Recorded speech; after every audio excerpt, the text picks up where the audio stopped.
In this video, I'm going to talk about the 3 worst NFL collapses in the last year, because why not? And at the number 3 spot is the Miami Dolphins. Yes, it is true that the Miami Dolphins made the playoffs despite their collapse.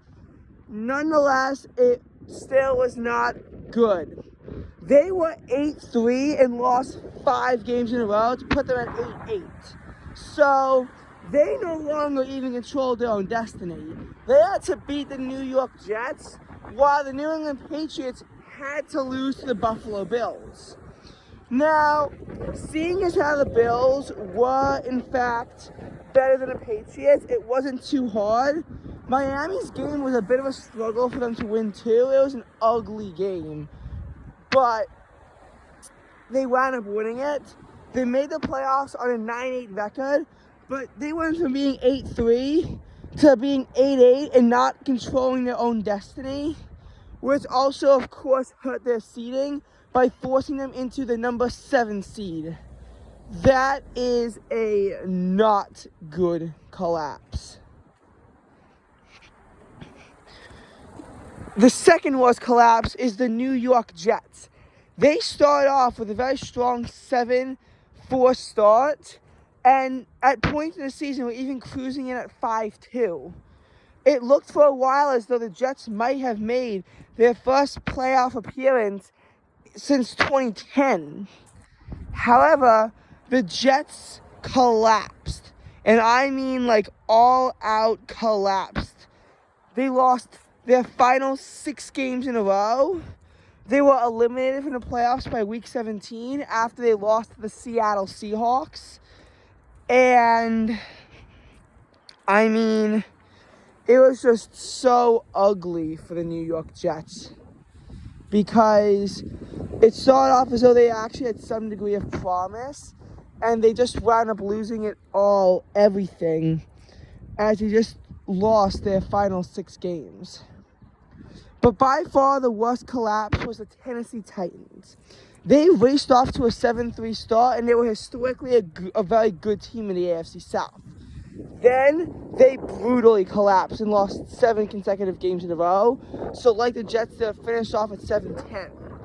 The Titans was worse because not only did they lose more games consecutively, they had more of a chance. Even in week 18, they were in the hunt. Because by week 17, I mean, even after week 16, the Jaguars and Titans were 7-8, but because the Jaguars won head-to-head, they had the advantage.